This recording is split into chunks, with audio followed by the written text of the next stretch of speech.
Well, that was certainly something. Hello. We're going to talk Illinois basketball. It's Illini Basketball Postgame Show from No One Asked Us. He's Craig. I'm Logan. Illinois comes back from down 18 points at halftime against Northwestern and defeats the Wildcats in Champaign, final 66-62. Just a wild game. Illinois did not have a lead in this thing till towards the very end, and we're going to talk all about it. Before we get into this thing, as always, give us a like if you're watching us on YouTube. Drop a like down there. Comment, get in the comment section. Give us your thoughts. Let us know how you're feeling.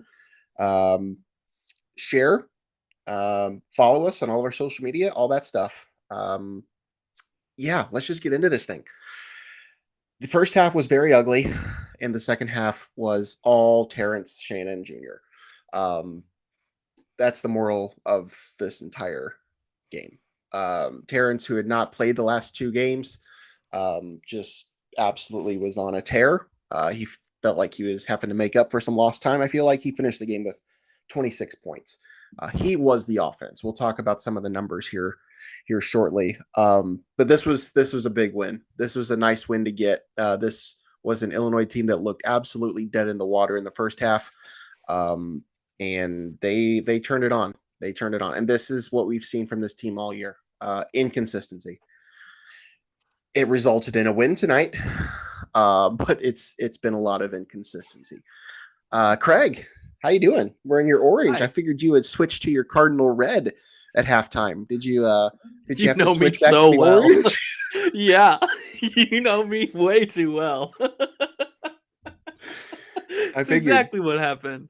I figured you had. Go ahead. I was in a bad place. I was in a bad place from about 3 minutes left in the first half until the buzzer sounded. I was not in a good mental state. I don't know. I'm unhealthy. We'll just put it that way. I'm unhealthy when it comes to games. All right. I'm gonna speak to you about something, but I'm also gonna speak to a lot of Illini fans that are watching this show right now. There is way too much negativity in this fan base. I get it. This team is super inconsistent. We have seen this team play some really bad basketball. And the first half of tonight was yet another example. The team that showed up in the first half of this game was similar to the team that showed up in Champaign against Penn State, the same team that showed up in St. Louis to play Mizzou. That was the Illinois team that showed up. So I totally understand what people are thinking. But there's so much negativity. You just scroll through Twitter, and that's all it is. I'm done with this team. This team is just mediocre at best. This team is so incredibly talented. I'm not going to try and argue that they're the best team in the Big Ten. That obviously that's not the case. This team is at best a 6th seed in the NCAA tournament. But we have to ease up a little bit as a collective. There's just so much negativity, and I'm like, clearly tonight was an example. This team is capable of breaking your heart and winning your heart back over in the span of 40 minutes. And they did all of those things. So I know where you're coming from. I understand it. I feel it too. But my Lord, this fan base, get over yourselves. That Herman Boone said in a motion picture titled "Remember the Titans." You're a Hall of Famer in my book. Perfect. Or no? In every facet of the game. Is that Drop the ball? You run a mile. Is that your speech to the team or to the fan base? Because the team is certainly not perfect. Neither is the fan base. Whatever. It's a win. We're done. It's over. I got a text 66, from 62. Go on. the group chat? From viewer Oh. one Aaron Bennett. Oh. All capital letters. Preach, Logan. I'm just saying. There you go. You scroll through Twitter at halftime and there's so much negativity. And then all of a sudden, oh, look, it's a win against a ranked team. Moving on. I touched on it. Terrence Shannon was the scoring in this game. 26 points from him. Matthew Meyer was the only other Illini in double figures. He finished with 14 points. Also had 8 rebounds. Nice game for Meyer. 6 turnovers, which we'll talk about. That was obviously the Achilles heel in the first half, the turnovers. Nobody else finished in double-digit scoring. Ty Rodgers, Sencire Harris, Coleman Hawkins all finished with 6 points. RJ Melendez had 5 points. Minutes-wise, the second half, this was pretty much 5 guys on the court the whole time. Notably, it was not Jaden Epps. It was not Dane Danger. There may or may not be some sort of injury or sickness or something there, or it could just have been the way that things have fallen tonight. But notably, it was 2 different freshmen that were on the court at the end of the game, and they proved dividends tonight. The effort from Sencire Harris on the defensive end and on the offensive end tonight was special. Ty Rodgers, a lot of the same. Can I steal a word from one Brad Underwood? Was it Absolutely. Elite? The effort? I don't know. You said it was special. Yes. To the Underwood route. Sencire Harris. Because he calls everything elite. He does say elite a lot. And that's the word that gets overused. Yes. I don't know that I want to call anything Illinois did tonight was elite, other than maybe Terrence Shannon's performance. That could be elite. But no. I would not certainly call it elite. I know that the chat is booming and I haven't touched on anything. Do you want to go to the chat or do you have other things we want to talk about first? There's a lot in there. Hey, Logan, we're international. We are international. Dwayne. What's up, Dwayne? From the Philippines. That's awesome. I tuned into the show from St. Lucia. So we've now hit other places. That's wonderful. That's great. Welcome. Thanks, Dwayne. Thanks for coming, stopping by. Yes, what a comeback. That was incredible. Our loyal friend Michael. Glad you're here. Wow. When we were losing, I was thinking about how I was going to say that. And here, still support this team because the future looks good and I've lived through tough times. Yeah, I get it. This has been a great run of a few years for Illinois basketball, and tonight was just another ride on the roller coaster that we've been on. Terrence Shannon Jr., baby. Yep, Adam, you are absolutely correct. Terrence was electric tonight. He was elite. I'm just going to roll through some of these. You don't have to comment on all of them, but I'll talk about the first half. The first half, it is what it is. The first half was abysmal. It's 1,000 turnovers, 0 for 1,000,000 from 3. That was the story of the first half. And then moving on from there. Yep, Sencire Harris and Terrence Shannon, they were. And also, first half, Northwestern couldn't miss. Correct. Couldn't miss. No, that Why is does that always happen against Illinois? That's like the 6th game in the last 8 that someone has gone off on. One player has just gone off on Illinois. I don't get it. For a team that plays really good defense, they seem to struggle against really good offensive players. That's another example. Boo Buie is a potential first-team All-Big Ten player, just as Trace Jackson Davis was. Jalen Pickett. So that's nothing new. So plenty of comments here. The first half, 10 turnovers. That was a big part of it. Illinois was 0 for 11 from 3 in the first half. So things drastically changed after the halftime break. I don't know what Brad said to the team. I don't know what he said to spark that. I'm sure he'll talk about it in his post-game comments. I'm sure somebody can throw in what he said because obviously we're not watching that. But it was a totally different game. A couple other things here. Shout out, Adam. Thanks for watching, buddy. Welcome, Adam. Never in doubt. Yeah, absolutely. I had something else that I was going to mention too. RJ Melendez was nice. Only the 5 points, but 1 for 2 from 3, 2 for 4 from the field, 5 points, 6 rebounds. he's looking good again. You know, I really like having his effort off the bench because that's probably the role he's going to fit into. Now, notably, Terrence Shannon did not start this game because of his concussion, missed the last 2 games. They weren't exactly sure how much he was going to play. So he did come off the bench and then proceeded to drop 26 points. Do you want to comment on this one? Is that where you've been up here for a while? So I thought it was a the good one comment for us here, to touch on. unpopular opinion, but I was stoked Underwood finally let it ride with Epps and Dane on the bench. Dane doesn't play winning basketball consistently, and Epps isn't making shots. He's a liability. I don't totally disagree with that. Especially for Jaden. Yes, Jaden has been struggling hitting shots. He can get to the basket, but I think what this came down to is you're just getting so much effort from Sencire Harris and Ty Rodgers tonight.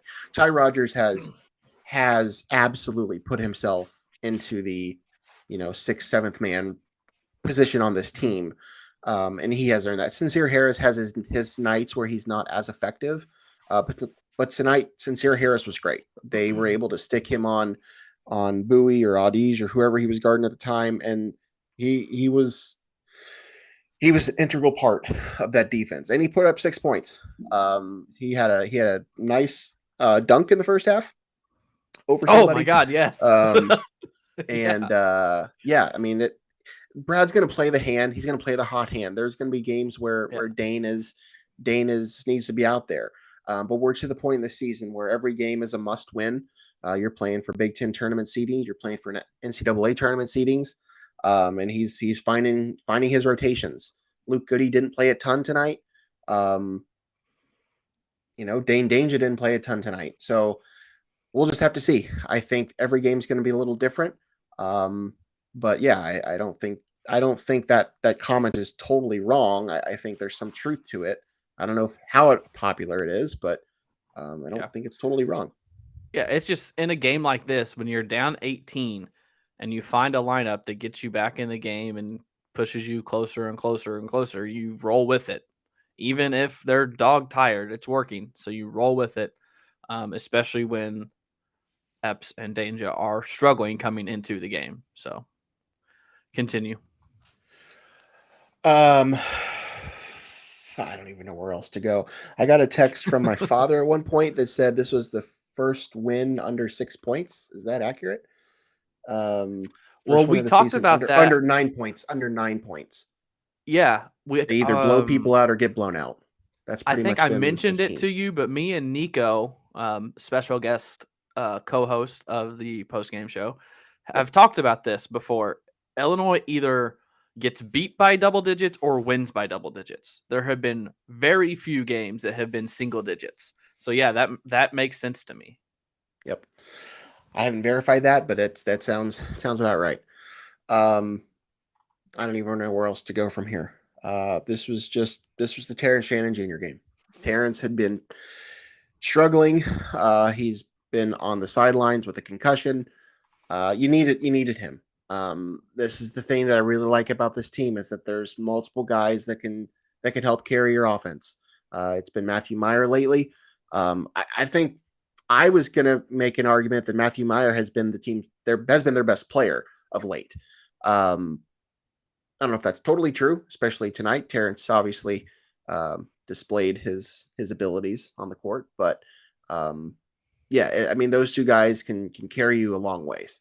You're going to need to get production from other people, and you can't turn the ball over 16 times in a game, 10 times in the first half. But let's give Northwestern credit. This is the best Northwestern basketball team we've seen in decades. I mean, they have probably the best backcourt overall in the Big Ten. I don't think there's another team that has two guards as good as what they have. And they're a very complete team, which is kind of surprising. I mean, they lost a couple good players to the transfer portal this past year. So just imagine if they had a couple of those guys back who transferred Pete to Nance, North Carolina, and Ryan Kelly. Is that his name? Ryan Kelly at Duke. Yeah. I mean, if they had both of them, I mean, wow. But yeah, this is a really good Northwestern team. Obviously, they were ranked 21st in the country coming into this game, had the lead for nearly all of it. I don't remember what point Illinois took the lead, but it was late. I think they had a stat up in the game where Northwestern hadn't trailed in a game in like 96 some minutes or something. Oh wow. It'd been like 3 or 4 games in a row that they hadn't trailed. But so they finally gave up the lead and then eventually lost this game. But not to take anything away from them. This is a really good Northwestern team that is absolutely an NCAA tournament team. They're fighting right now for the number 2 seed in the Big Ten tournament, which is huge for that program. Yeah. So I mean, this hats is going to off be to only them. their second NCAA tournament ever, which is wild. It's Do you want to answer Brand's crazy. question here? If you were What do we Brad think Underwood, Brad or said at half? can you take a guess at what he said? Quit turning the damn ball over. Get your shit together. And then he walked out. I don't know. That's what I would say. Like, figure it out. I think I he's. thought of I think. this. Go ahead. Go ahead. No, you go ahead.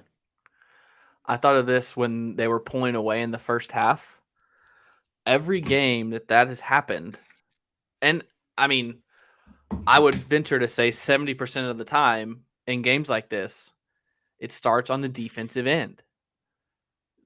Illinois looked lost guarding the Northwestern ball screen. They were going under it and Bowie was hitting the 3, or they were trailing it and Bowie was getting to the lane and getting the layup. They just looked absolutely lost defensively. So I would say that's what he told him was, if we get some stops, we're eventually going to start making shots. They're going to start missing shots. If we can just get some stops, we're right back in this. So I bet he focused on defense and Probably actually executing the game plan as opposed to just letting Northwestern get whatever shot they wanted. Yeah. I mean, that's ultimately what it came down to. Illinois not turning the ball over and eliminating the opportunities that Northwestern was getting. They, as I just said, they have 2 of the best guards in the conference, and they were letting Boo Buie just absolutely beat them by himself in the first half. So good for them to figure it out and pick up a nice win. Philippines, Cali, get in the chat. Let us know where you're watching from. Absolutely. How far are we spanning the globe here? I'm curious. Or are we all just, is everyone else from like Rantoul or Tolono or Oakwood? None of us are in either of those places. Yeah. We are both pretty much. That's true. I'm Indiana. surprised they didn't call the foul on Coleman. I am shocked they didn't call a foul on Coleman. Yeah. With whatever it was, 5 seconds left, however much time there was left. Yeah. And Illinois also got lucky with the out of bounds calls. Both of those went in Illinois' favor. The one, that's yes, rare. The Northwestern guy really clearly kicked it, but I agreed with what they were saying on the broadcast. There was really no clear vantage point that suggested that since it didn't touch Sencire Harris on the way out. Yeah. I thought it was kind of odd that none of them grabbed the ball. I was kind of mad about that, but eventually it worked out. But yeah, a few things went Illinois' way tonight, which obviously helped get to where they were. So that's wonderful. What else? What else we need to talk about? Do you want to go through any everyday guys? You want to talk about anything else good and bad? Sure. You want me to go first, or you want to go first? Sure, go ahead. Who's your everyday guy of the game? I mean, you're gonna pick the guy that scored 26 points, or you're gonna go rogue and choose something else? I think when we started this, and I think their definition, Brad and the coaching staff's definition, everyday guys are like the guys that bring the juice, that fire things up and lead to comebacks. So by that definition, if that's what we're going by, it's got to be Sencire, right? Yeah, that was going to be my choice as well. I think Sencire, Ty, and TSJ, Terrence, could all be in conversations, but Michael, right, where was it? Michael said coach is praising Harris. I think this is probably the key reason. Sencire Harris has not left the picture, but this has got to be his best outing of the season since the UCLA game in terms of impact on the game overall, right? Yeah. I mean, he's been involved and he's had moments. He's had good moments and good stretches. I mean, is 6 points a career high? 6 points might be a career high for him in points. Probably. He never contributes points. No, him and Ty both scored 6 points, which is, Ty just a couple times just got straight to the basket. Nobody even touched him. Yeah, I mean, I think Sencire Harris is the obvious answer. I mean, the obvious answer is Terrence Shannon Jr. He dropped 26 points. But I agree. Sencire Harris was instrumental into the defensive effort of this game, plus the 6 points. You can't really go wrong there. I'm just going to piggyback Michael off that because I don't really think there's another option. Coach said he destroyed the trash can in the locker room at half. That's an Underwood move. Believe it. I believe Total it. Underwood move. I had a coach throw a water bottle at me. And was his name high. Tim Lee? No, I wasn't on the team. I was the manager because I wasn't very good. And the coach, I was sitting behind the bench on the stage, and the coach grabbed their water bottle and chucked it. And he didn't mean to hit me, but he was nice about it afterwards. But he didn't bring trash. Kai with a question here. Anyone else sick of watching this lazy drop coverage? Yes. Yeah. When we were in high school, so 2007, 2008, we called it Illinois, but they weren't the only ones that did it. And it's what Loyola did to Illinois in the tournament in 2021. Whatever happened to doubling ball screens when they come off the ball screen? Like, Illinois doesn't even show. Like, we don't even give help. They're doing this stupid drop coverage, and Underwood's all about the tough twos. Why don't you mix it up? Like, you can give them the tough twos occasionally, but when people know what you're gonna do, they're gonna be ready to pull up off of the screen, and they're gonna hit the tough two. Yeah. Sometimes you need to mix it up. I agree. Sometimes you need to blitz the ball screen. Sometimes you do the drop coverage. Sometimes you switch. You just got to switch it up. Yeah, I'm with you. I don't mind them doing it, but I do agree that there needs to be some other looks in there too. It can't just all be that all the time, because that's essentially what it is. And it works with some teams, but I don't think that's. Yeah, I would like to see them mix that up a little more. You want to touch on that question? Yeah, but back to the drop coverage real quick. Who is it? Brant here.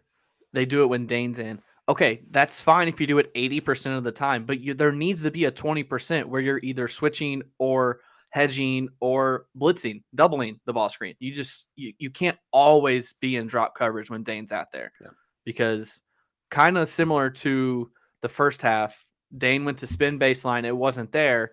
He turned around and that Northwestern guy was in his face and he turned the ball over. Yeah. You got to throw something else at him. That's all. I agree. Even when Dane's in. I agree. Do you want to handle this? I would say the question is Jaden Epps a transfer candidate? I would say no. And I would say I surely hope not. No. No. He's a future, I would say future all Big Ten player. I mean, I don't know the reason as to why he didn't play much in the second half of this game, other than the fact that the other two guys were just giving you more from an effort perspective. I think Epps' role will change over the course of the next 3 years or however long he's here. But no, I think there's a few others that might be a candidate before him. I can think of one in particular, but we'll see how that goes.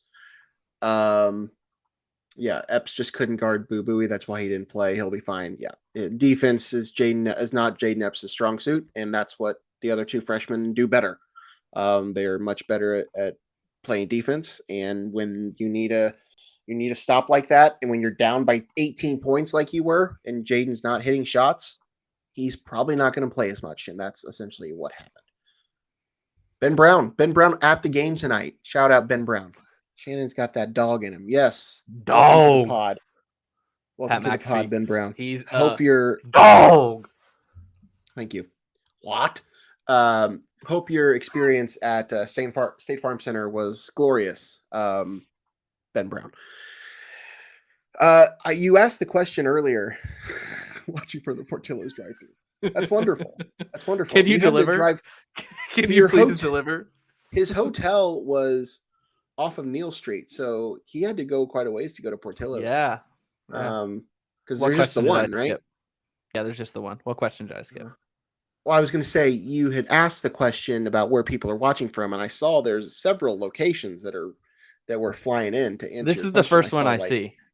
Oh, I saw Virginia. That one. I saw somebody say Texas. I saw Somebody Well, say. I'm scrolling here, Logan. We've got a lot of comments. I understand. This is the first I'm one just I get telling to. you. I'm just telling you. Naperville. I had no idea Michael was in Virginia. So thanks for watching. Michael's like on every show. Thanks for watching. Chase from Naperville, Illinois. Been there, done that. Jeff We need to get a from producer. Dixon, Illinois. We need a producer. I've We- had an we'll offer, work on that. but David Lucas, Arizona. We are all over, Logan. We are all over, and I love it. We are global. Andy Beers. Oh, Andy Beers from Texas. That just fits. Mm. That's just perfect. That's awesome. Oh, what else we got here? Yes, remember the time Sencire Harris hammer dunked for the poster in the first half? Is that the best was dunk of the electric. season? Is that the best dunk of the season? No, Coleman's dunk over Trace Jackson Davis. Indiana. Yeah. That was a better dunk. How soon we That forget. this dunk was the only highlight in the first half. Who do you think is the most likely transfer candidate? I have an answer. Brandon I don't Lieb. know. Well, I guess. Isn't he done, or does he have another year? No, he's got one more year, I think. I mean, I think there's an answer right now, but I don't know. He seems to be playing a little better lately, so we'll see what his role is. But for a while, my answer was RJ Melendez. But I don't know that that's necessarily the case at the moment. So we'll see. Is this the type of win that can catapult this team going forward? Yeah, I would say 3 games left. There's not a lot left. You're right. We have 3 regular season games in the Big Ten tournament, and then NCAAs. So, I mean, they need all the momentum they can get. Notably, this is still not a quad 1 win. Illinois still does have a 4th quad 1 win right now because the Wisconsin win is teetering that line. But both Wisconsin and Ohio State are teetering that quad 1, quad 2 line. So we'll see how many they end up with. But yeah, notable that it's still not a quad 1 win. It would have been for Northwestern had they won, obviously, but not for Illinois. What else you got for me? Tomahawk, Wisconsin. Tomahawk, Wisconsin. Welcome, Wisconsin. People are curious about Brandon Lieb. We hit a hot button topic there. I think he has another year. He's got another year. I don't remember what year. He's only a junior. Yeah, he's only a junior. I mean, he could be a candidate. What is Goody's role moving forward? I don't even know. We didn't see much Luke Goody tonight. I think Luke Goody's role is a wing player that can hit a 3 from time to time. We're to the point now where, when healthy, this team has about 9, can play about 9 deep.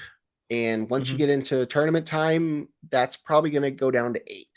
So, I mean, we joke, but Lieb has given good 3 to 4 minute absolutely. Chunks. So you could play 10 if you have to. You could play 10. What I'm getting at is that by tournament time, this will come down to about 8. So right now, the way everybody's playing, Luke Goody might be the 9th. But he's definitely worth it to, come in and hit a jumper or 2. I don't think he scored tonight. He did. He was 0 for 2 from 3. 0 for 2. One of those was in and out. So, I mean, it is what it is. I don't think he's going to get a ton of minutes at this point this season, but we'll see. Yeah. They should learn to play some variations of zone when you play elite guards. This has been a hot button topic in the group chat. There's one, Dukes. Dukes has been begging for zone from the Illini for months. We shall see. Why do you think we're not? Happen. Why do you think we won't see it? I think zone opens up more 3s. Brad's all about the tough 2s, and he loves those tough 2s. I think zone takes away the tough 2s and leaves open 3s and layups, which is not what Brad wants. So it's the opposite of what Brad Underwood wants. Yeah, it's not happening. I don't think we'll see a zone. No. All right. Still filing. We can move ahead. Comments here. This isn't the one that I wanted. Where did it go? I'm following your lead from Brant. You're turning the dials, so we can close the show out here. All right. Well, let's move forward. Yes, Illinois does head to Ohio State on Sunday. Craig, are you going? I told myself if Illinois wins tonight, I will go.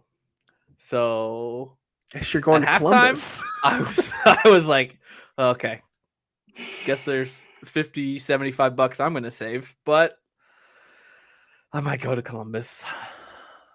Wow. All right. Guess I'll be running the show. Yes, the next game is Sunday at Ohio State in Columbus. A very bad Ohio State team. Did you see the end of that game tonight? Did Ohio you see my State tweet? hosting Penn State. They had about 5 3-point They missed attempts 5.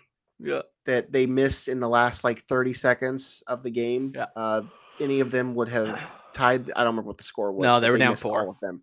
They were down 4. Ohio State's really bad. This is by far the worst Ohio State basketball team I've seen in a while. So is it a trap game? Yeah, probably. Just because they're bad and Illinois is better, and that's the type of game you could lose. I hope they don't, and I don't think they can't. I don't think they will, but I think it's certainly on the table. So that game is Sunday in Columbus. I don't remember what time that game is. Noon, CBS. Noon Eastern time on CBS. Yep. So 11 o'clock for you in the Central time zone. So that's Sunday, and then next Thursday they host Michigan for the last game in Champaign, and then the following Sunday they go to West Lafayette and take on Zach Edey and the Boilermakers. So that is all they have left in the regular season, and then obviously we head to Big Ten tournament time after that. So yes, Ohio State on Sunday is the next Illini game. Real quick, take a look at the standings after that game. Like 4 teams at 10-7. Purdue is 13-4 and in first place. Northwestern still in second place by themselves at 11-6, and then there is a 4-way tie for third. Maryland, Indiana, Illinois, and Michigan all at 10-7. And then there's a few teams with 9 wins under that. So still searching for that double bye. That's obviously the goal at this point for the Illini. They're not winning the conference. Tough to get. And I agree. With that being said, I think 2 of the next 3 are winnable. So if you can win 2 of your next 3, I think you put yourself in a good spot. I don't know that it's a guarantee. I haven't broken down all the scenarios there. But if you win 2 of the 3, I think you get a double bye. If you win 1 of the 3, probably not. So we'll see. As I said, I think 2 of the 3 are winnable, and who knows? Purdue has looked beatable certainly at times. So we'll see which Illinois team shows up to West Lafayette 1 week from Sunday.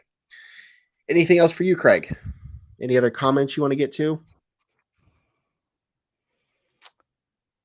We can give a shout out here. Kai giving us some praise. We appreciate everyone that watches. Yep. We're trying. We haven't been able to catch every single game, but we've definitely tried to do as much as we can. We've certainly done a lot more than we did last year, and we enjoy doing this. It certainly helps when the comment section is lively like it is tonight. Had this game gone like I expected it to at halftime, I don't think we would be on here for 35 minutes. I think we would have been on here for about 10. We would have had about 3 comments, and then we would have been gone for the night. But here we are. It's and you might not have seen Eastern me. time. Yep, it would have been just me by myself, telling you all to be chipper, because all it takes is a couple wins and you're in the Sweet 16. That's all I'm saying. All right. Anything else from you, Craig? No. Thanks for watching, everybody. Thanks for getting in the chat. We really, Yes. really, really do appreciate it. We really do. We really, really, really do appreciate it. One last time, final in Champaign tonight, 66-62, Illinois over number 21 ranked Northwestern. Illinois almost covered tonight. They almost covered. They were down 18 and they almost covered. What happened? Well, Terrence Shannon Jr. That's what happened. We will be back for another show Sunday. Hopefully, we'll have to see how it works with Craig on the road. It could be live. It may not be live. I don't know if it'll be live or not. We'll just have to see how Sunday goes, but we will definitely have something out for you guys Sunday after the game. For Craig, I'm Logan. Till next time, ILL.